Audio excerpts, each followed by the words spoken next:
आनंददायक है। विदुर मैत्रेय भी यहाँ प्रसंग में आते हैं। भगवान कहते हैं दूसरी जो कन्या है महाराज देवहूति और एक का नाम था आकुति।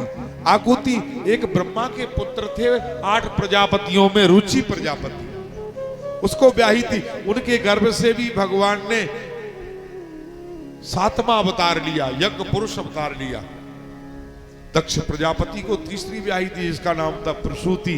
रुचि के ही एक भाई थे बड़े जिनका नाम दक्ष प्रजापति था, उनको एक प्रसूति नाम की दक्ष प्रसूति ब्याही थी मनु की कन्या। उससे 60 कन्याओं को दक्ष ने जन्म दिया प्रसूति के गर्भ से।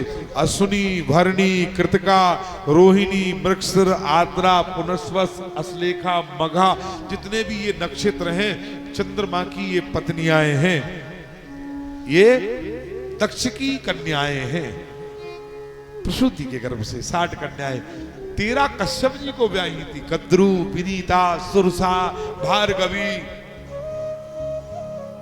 दिति, अदिति। अदिति से देवता और दिति से राक्षस पैदा हुए संसार में। एक से सर्प, एक से नाग, एक से किन्नर, एक से वृक्ष, एक से पर्वत। सारी सृष्टि कश्यप और कश्यप की 13 पत्नियों से भरी पड़ी है। महाराज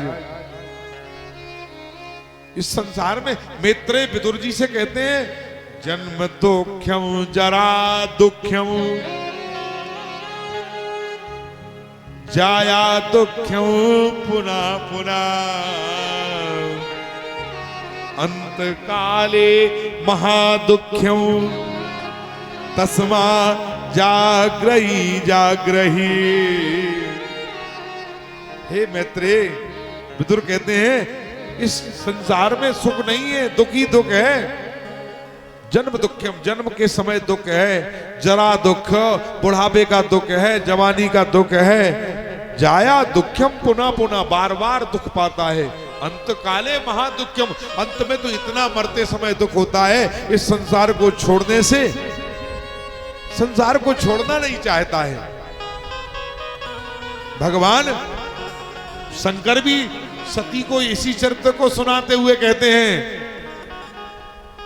उमा कहूं मैं अनुभव अपना, उमा कहूं मैं अनुभव अपना,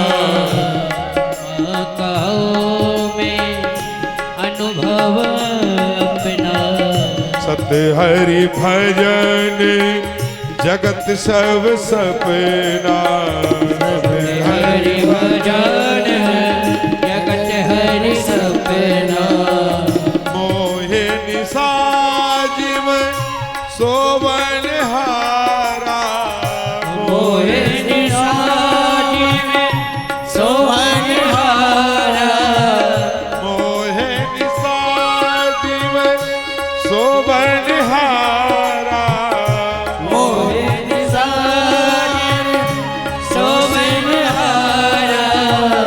देखूं सपने अनेक प्रकारा, देखो स्वप्ने अनेक प्रकारा, देखूं सपने अनेक प्रकारा, देखो स्वप्ने अनेक प्रकारा।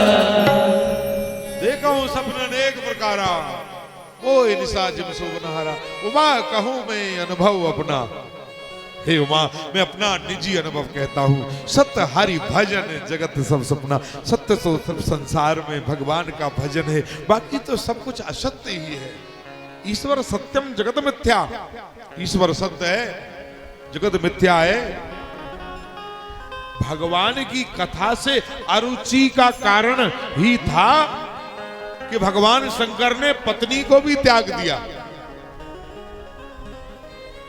तजिए कोट कोट बैरी शम, यद्यपि परम स्नेही। उसे करोड़ करोड़ बैरियों के समान त्याग देना चाहिए। जाके हृदय ना राम बेदे, सूर का पद है, सूरदास कहते हैं उसे ऐसे त्याग देना चाहिए जैसे बैरी को त्याग देते हैं। यद्यपि परम स्नेही, चाहे वो पत्नी ही क्यों ना हो। भगवान शंकर ने सती का त्याग सिर्फ इसी वजह से किया और कोई कारण नहीं था, क्योंकि भगवान के प्रति उनकी आस्था डगमगा गई थी। और जिसकी आस्था भगवतमय नहीं है वो हमारा हो नहीं सकता। क्यों? क्योंकि जिसके मन में भगवान की भक्ति नहीं, ऐसा व्यक्ति संबंधी हो नहीं सकता, चाहे वो पत्नी हो, चाहे वो बच्चा हो, चाहे वो संतान हो। प्रहलाद ने हिरण्यकश्यप का त्याग किया, ऐसा पिता भी क्यों ना हो। राजा बलि ने शुक्राचार्य जैसे गुरु का त्याग किया, चाहे वो गुरुजी ही क्यों ना हो। लोग कहते हैं कि भाई अरे गुरु के साथ तो हम कुछ कर नहीं सकते। अरे जो गुरु भी संसार में अपना स्वार्थ देख करके चेले का अकल्याण करता है, ऐसे गुरु को भी संसार में अपजस मिलता है। इसलिए राजा बलि के गुरु को भगवान ने दंड दिया। शुक्राचार्य जी की एक आंख भगवान ने फोड़ दी। महाराज 3 बार गलती सती माता से हुई। एक बार अमरनाथ की गुफा में जाकर के खुद शंकर भगवान ने अपने मुख से कथा सुनाई, तब भी भगवान की कथा में आरुचि हुई और सो गई। सुख सुनता रहा। कल चर्चा हम इस बात पर कर रहे थे, सुखदेव का जन्म भी हुआ था, तब भी अरुचि। एक बार कुंभज ऋषि के आश्रम में, अगस्त ऋषि जो कुंभज ऋषि के नाम से भी जाने जाते, उनके आश्रम में जाकर के कथा सुनाने का प्रयास किया। और यहां पर तो देखो कितनी बड़ी विचित्र बात आई। पूजे ऋषि अखिलेश्वर जानी,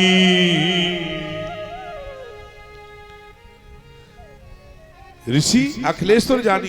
यहां पर बड़ी विचित्रता। अरे श्रोता वक्ता की पूजा करते हैं, लेकिन यहां पर एक वक्ता श्रोता की पूजा कर रहा है। जब कोई शंकर जैसा श्रोता कथा सुनने को आ जाए तो श्रोता को भी उसकी वंदना करना चाहिए, क्योंकि वो आम आदमी नहीं थे। शंकर भगवान जगत जननी मां पार्वती सती थी, और ऐसे भगवान जब कथा सुनने को आए हैं तो वंदनीय है। राम कथा मुनि बरज बखानी, सुनी महेश परम सुख मानी। राम कथा क्यों सुनाई मुनिराज ने?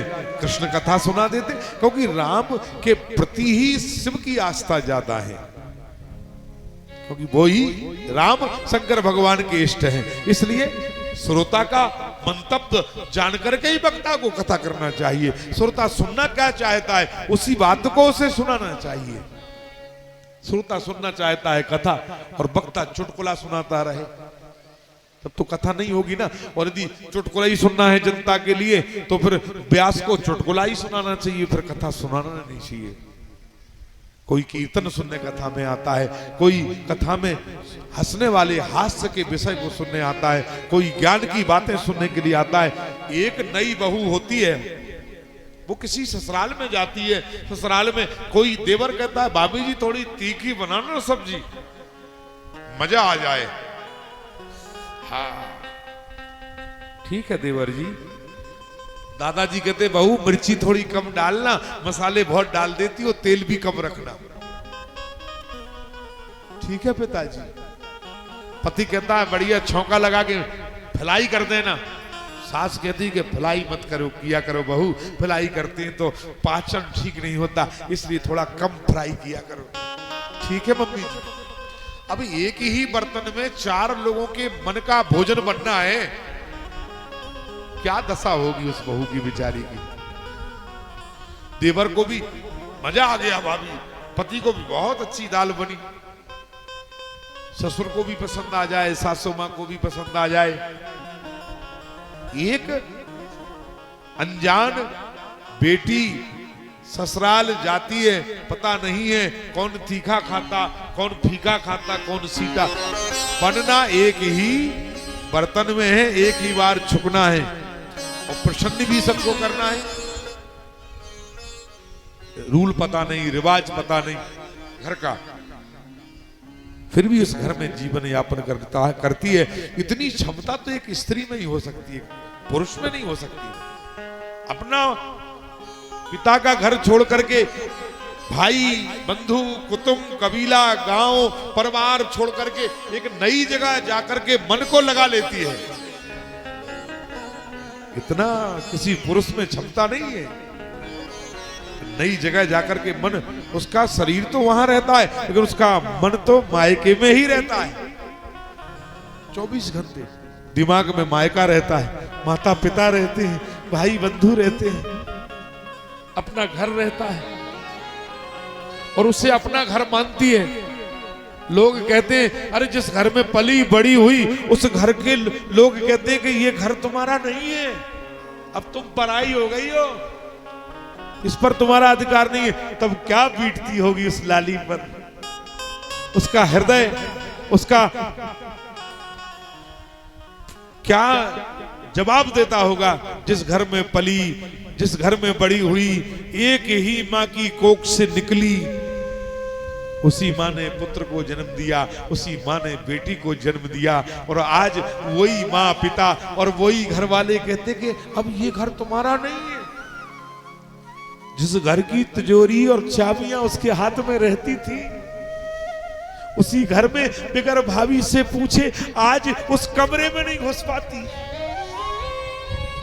इतनी बेगानी लोग बना देते हैं उसे। बिगर भाभी की परमिशन के उस घर में घुस नहीं पाती जिसमें अलमारी की चाबियां अलमारी रखी है। इतना सामर्थ्य तो किसी स्त्री में ही हो सकता है, इतना किसी पुरुष में नहीं हो सकता। फिर भी उस घर से नाता नहीं तोड़ती। एक बार किसी पुरुष से कोई व्यक्ति ऐसा व्यवहार करके देख ले, कोई कह दे कि तुम्हारा नहीं है ये घर, तो तुम्हारा, तुम तो पराए हो, वो आदमी थूकने को उस घर में नहीं जाएगा दोबारा। रहने की तो बात क्या, थूकने को आदमी नहीं जाएगा। कि जब तुमने अपने मुंह से कह दिया कि ये घर तुम्हारा नहीं है, एक बार यदि पिता पुत्र से कह दे कि ये घर तुम्हारा नहीं है तो बेटा नाराज होकर घर छोड़ के चला जाएगा, गारंटी है मेरी इस बात की। और कभी उस पिता की शक्ल देखने को नहीं आएगा। वही माता पिता 1000 बार हंस हंस के उससे कहते कि तुम इस घर की नहीं हो, फिर भी उस घर में आती है। कितनी बेशरम होगी वो बेटी। अरे उस बेशरम को उस पिता और माता के यहां आना नहीं चाहिए, डूब के मर जाना चाहिए। जिसके घर वाले ऐसा कह दे कि तुम्हारा ये घर नहीं है, तुम पराई हो, अब ये घर तुम्हारा नहीं है, वो घर तुम्हारा है। सास कहती है अरे तुम पराई हो, पराई जाई हो, तुम क्या जानो इस घर की मर्यादा। और मां कहती है कि अब तुम पराई हो तो करो, है किसकी? सोचा कभी आपने है किसकी? उसके हृदय पर क्या बीतती है। सास कहती कि तुम पराई, मां बाप कहते कि तुम पराई, तो है किसकी? ये दशा जब सती की हुई, सती ने प्राण त्याग दिए एक क्षण में। महाराज प्राण त्याग दिए। सती को क्यों त्यागा भगवान ने? इसलिए त्यागा क्योंकि अरुचि वहां भी कुंभज ऋषि के आश्रम में अरुचि कथा से हुई। इधर भगवान की परीक्षा लेने को पहुंच गई, वहां भी भगवान पर भरोसा नहीं किया, त्याग दिया भगवान ने अपनी पत्नी को। सिर्फ इस बात पर इतने अनंत